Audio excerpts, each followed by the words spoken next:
On this episode of Game Shack, I review the X-Arcade 2TV-XR and let you guys know what I think about it and if it's something that you ought to think about picking up. Coming up next. Hey everybody, welcome on back into the Game Shack. I'm your host, JDV for Evil Genius Entertainment. Thank you for stopping by. All right, X-Arcade sent me this to review. No money has changed hands. They don't get to see this video before you guys do. They don't have any say in it, blah, blah, blah. Anyway, I'm trying to be as open and honest as I can about it. But they did send this thing to me for free. And as I record this, that's about a $500 value. I think you can get this package right now with the pedal still with the LED that lights up. That is very good. I'll talk about that in a second. And the control panel itself, I think, is $499 right now as I record this. So it is not a cheap unit. Thanks to X-Arcade for sending it out for review. So really the question isn't really so much, is it nice? There's a bunch of videos on this already on YouTube, and it is a very, very nice machine. It is very well built. It's going to probably do what you want it to do if you have an interest in something like this. The stand is incredible. It's really more of a matter of, is it worth the money? Because it's a very nice machine. Just spoiler alert, it's a very, very, very nice machine that you will definitely want to have if you have an interest in this kind of niche of the video game world. But now whether or not it's going to be worth that to you is maybe a different story. I'll say right now that the worst part of the whole product for me was building the stand. I did not think that the instructions were very well done. Sort of makes me miss the old Arcade 1-Up. Well, I guess still new. I mean, they do a really good job at Arcade 1-Up of showing you how to build stuff. I would say that the control, that the books that come with it are okay. They're not terrible, but they're not maybe as best as they could be. And it's a sort of a difficult build, and it's not maybe intuitive. One thing I would actually is probably my biggest criticism of this product overall is I would have liked to have seen that stand come a little bit more pre-built for the money, because it is, again, you're paying a lot, at least a couple $100 for this thing.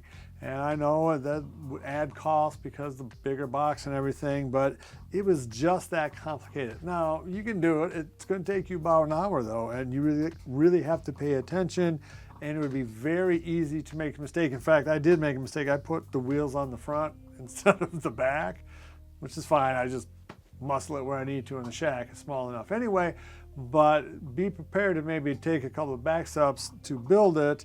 That said, when it's built, it is fantastic. It's absolutely incredible, rock solid, variable position arcade stand. Easily the best thing that I've ever played in this type of product. There is no second or third place.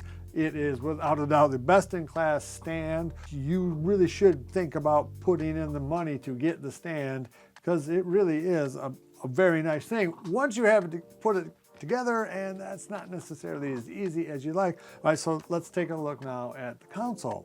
Super slick. At its tallest, you can see that it's quite a bit taller than the T2 or the ALU.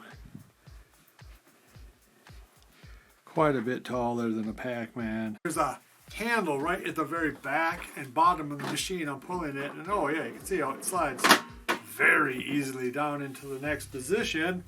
And I would think that this is where it would be probably most comfortable to play at, and that's about even with the ALU. Kind of pan over to the ALU. You can see that that's very close to the ALU. Now that's with the feet all the way to their lowest setting, so I could raise that up using the feet if I wanted to. So this kind of Battlestar Galactica looking kind of attachment here is going to attach underneath that, right? And then I'm assuming it's going to attach in here because I see a little electronic port right here. So I'm actually going to attach that first.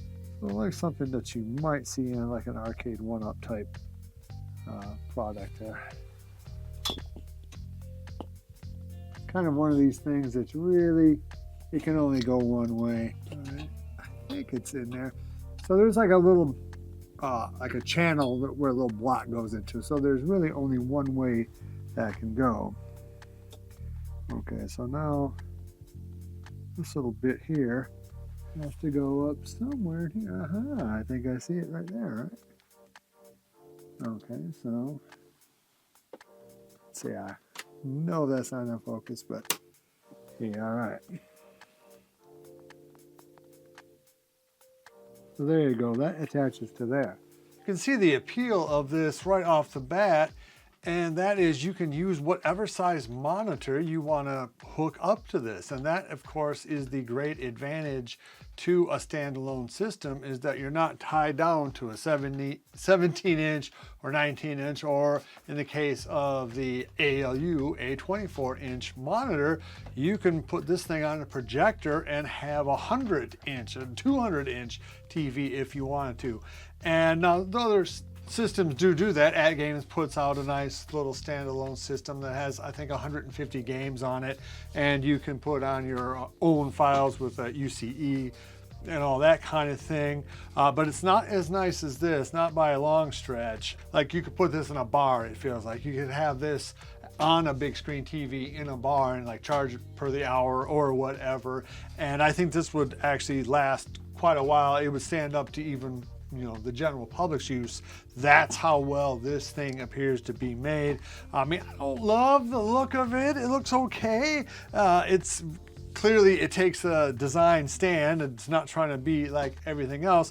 I would like to have seen this in maybe a gunmetal gray or a dark blue, something other than just plain white. It kind of kills the arcade vibe, but that is a quibble. I suppose you could put whatever kind of sticker you wanted on here, and maybe that'll happen down the road. But you can see this is a 32-inch TV, and at that scale, you're talking about just about, well, maybe 20 inches diagonal on a square game like Pac-Man. So even a very compact version of this is still going to give you a bigger screen than you can get right now from AtGames or Arcade 1-Up, and that's a big advantage. Of course, you could do other things with this screen. You could have your 360, Xbox, you know, PlayStation 4 and 5 hooked up to this thing, maybe put a little bench underneath here.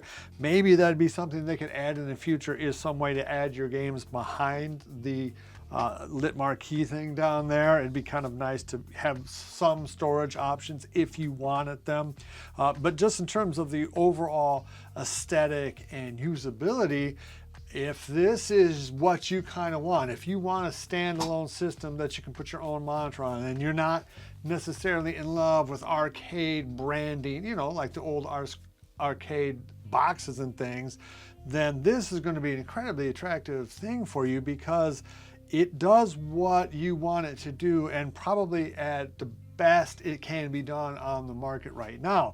Is it for everybody? No. I think if you're into arcades more, then this is going to be a hard stretch. For me, the thing to play on here are Steam games. Of course, you can play all the old arcade games on it, but its ability to play the Street Fighter 5, and things like that, the newest of the new, you can actually play on stream on here, and that is where this deck, and to me, that's really where this is at, particularly now with VR coming to pinball. That's another incredible advantage that this is going to have.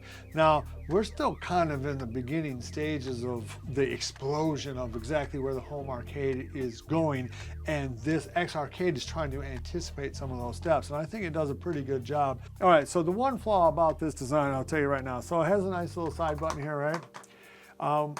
Because VR pinball is going to be a real nice thing with this, because you could use this as your control deck, right? So you could stand up and you could play your pinball, right? So you got your headset on, and there you go. That's a very nice experience. But there's one problem.